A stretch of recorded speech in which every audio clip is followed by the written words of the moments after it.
बिस्मिल्लाहिर्रहमानिर्रहीम। अस्सलाम वालेकुम। मैं आपका टीचर मोहम्मद अनीस।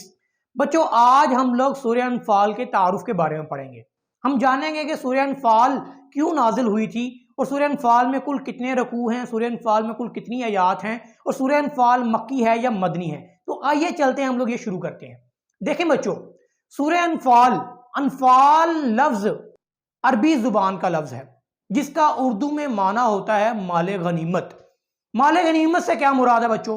माले गनीमत से मुराद अगर मुसलमानों और कुफार की आपस में जंग हो रही हो और मुसलमान वो जंग जीत जाएं और कुफार मैदाने जंग छोड़कर भाग जाएं, तो कुफार अपने पीछे मैदाने जंग में जो जो अशिया, जो जो चीजें भी छोड़कर जाएंगे, वो माले गनीमत कहलाती है।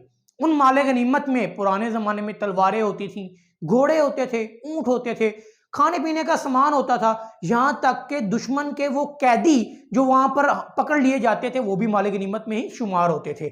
इस तरह आज के दौर में भी कई तरह की चीजें जो मुसलमानों के हाथ में आ जाए दुश्मनों की, वो सब कुछ माले गनीमत शुमार किया जाएगा। अच्छा, अब हम लोग ये देखते हैं कि सूरह अनफाल को नाजिल क्यों किया गया था। बच्चों, सूरह अनफाल को नाजिल इसलिए किया गया था क्योंकि ये असल में ये सूरत नाजिल हुई है गज़वा बदर के मसाइल और गज़वा बदर के वाक़यात के मुतालिक।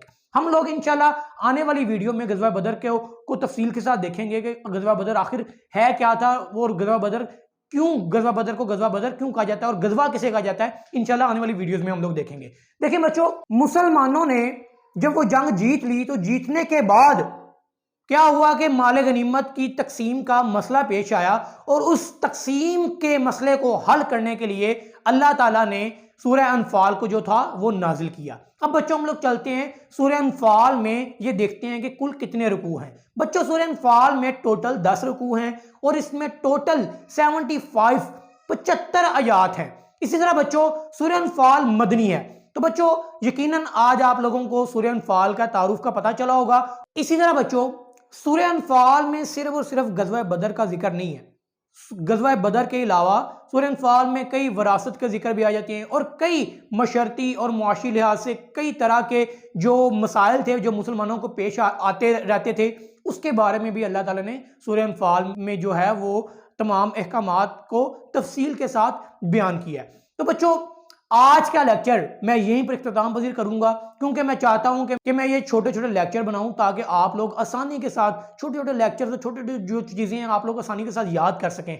और साथ में एक अहम चीज़ ये भी है कि मेरा लेक्चर बड़ा ना हो क्योंकि बड़े लेक्चर से आमतौर पर जो बच्चे होते हैं वो बोर हो जाते हैं। तो बच्चों अपने टीचर मोहम्मद अनीस को इजाज़त दें, अपना बहुत सा ख्याल रखिएगा। अल्लाह हाफिज़।